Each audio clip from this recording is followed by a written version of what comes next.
নমস্কার বন্ধুরা, আমাদের এই চ্যানেলে তোমাদের সকলকে স্বাগত জানাচ্ছি। আশা করি তোমরা সকলে খুব ভালো আছো। আর আজকে আবারও একটা নতুন রেসিপি নিয়ে তোমাদের সামনে হাজির হয়েছি। আর আজকে তোমাদেরকে বানিয়ে দেখাবো ভ্যানিলা কেক। ভ্যানিলা কেক বানানোর জন্য প্রথমে আমি একটা বোলের মধ্যে দুটো ডিম নিয়েছি। এই দুটো ডিম আমি ফেটিয়ে নেব।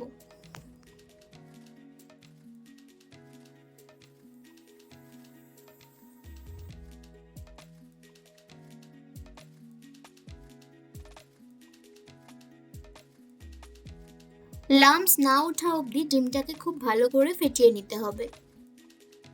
এবার আমি অ্যাড করছি এই বোলের কিছুটা পরিমাণ পাউডারড সুগার।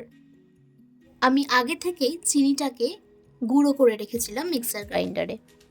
এবার এটাকে খুব ভালো করে ডিমের মিশ্রণের সাথে ভালো করে মিশিয়ে নিতে হবে।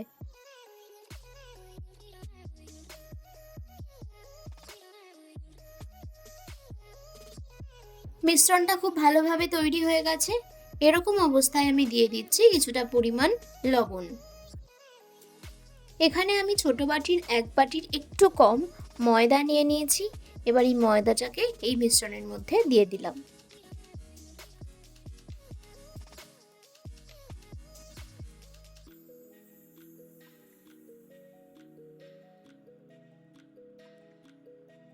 এটা যেহেতু ভ্যানিলা কেক তৈরি করছি, তাই ভ্যানিলা এসেন্সটা দেওয়াটা মাস্ট, যার জন্য ভ্যানিলার গন্ধটা খুব ভালোভাবে আসবে। আমি এখানে 1 টেবিল স্পুন ভ্যানিলা এসেন্স দিয়ে দিয়েছি।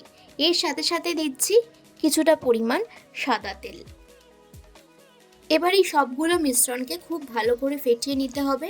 যতক্ষণ না খুব ভালো একটা স্মুথ মিশ্রণ তৈরি হচ্ছে, ততক্ষণ পর্যন্ত কিন্তু খুব ভালো করে এটাকে ফেটিয়ে নিতে হবে।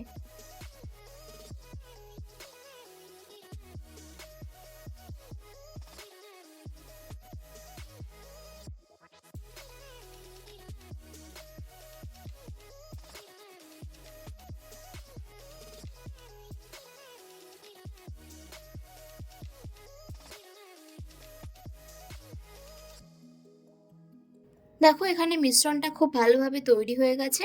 এরকম অবস্থায় দিয়ে দিচ্ছি আমি 1 চামচ বেকিং পাউডার।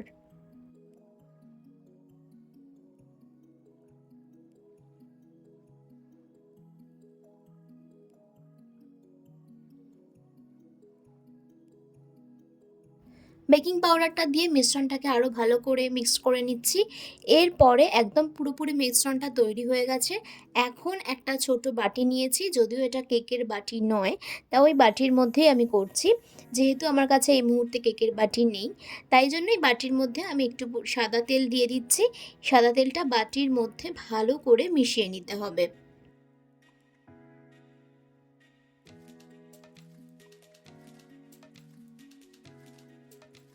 এখন আমি একটা A4 সাইজের পেজ নিয়েছি। পেজ নিয়ে এটাকে সমানভাবে কেটেছি। কেটে আমি এর মধ্যে দিয়ে দিলাম। তোমরা চাইলে A4 সাইজের পেজও ইউজ করতে পারো, আবার বাটার পেপারও ইউজ করতে পারো। আর বাটার পেপারটা দিয়ে তোমরা চাইলে একটু ময়দা ডাস্ট করে নিতে পারো। আমি এখানে ময়দা ডাস্ট করিনি। এবার আমি এই মিশ্রণটাকে বাটির মধ্যে ঢেলে দিলাম এবং বাটির মধ্যে ঢেলে দেওয়ার পর এটাকে একটুখানি ভালো করে বসিয়ে দিলাম, যাতে এর ভেতরে কোনো হাওয়া না ঢোকে।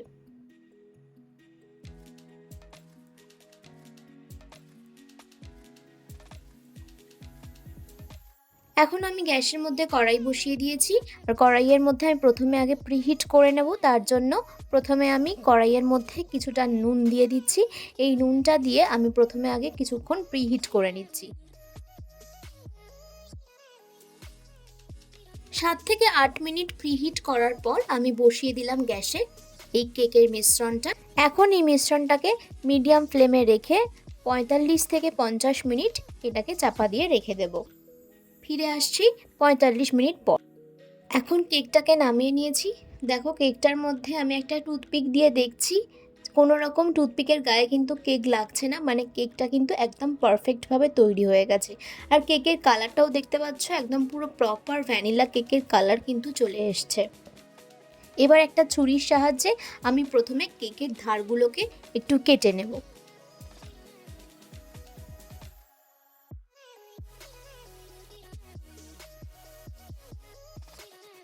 কেকটা কিন্তু অটোমেটিক্যালি উঠে এলো।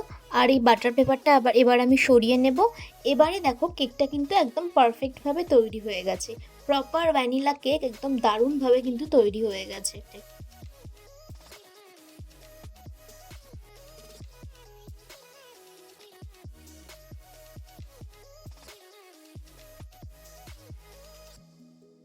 তোমাদেরকে একটুখানি দেখাচ্ছি কেমন, কতটা সফট হয়েছে দেখো, কতটা স্পঞ্জি হয়েছে দেখো, কতটা সফট লাগছে দেখতে, আর খেতেও কিন্তু খুবই সুন্দর হয়েছে।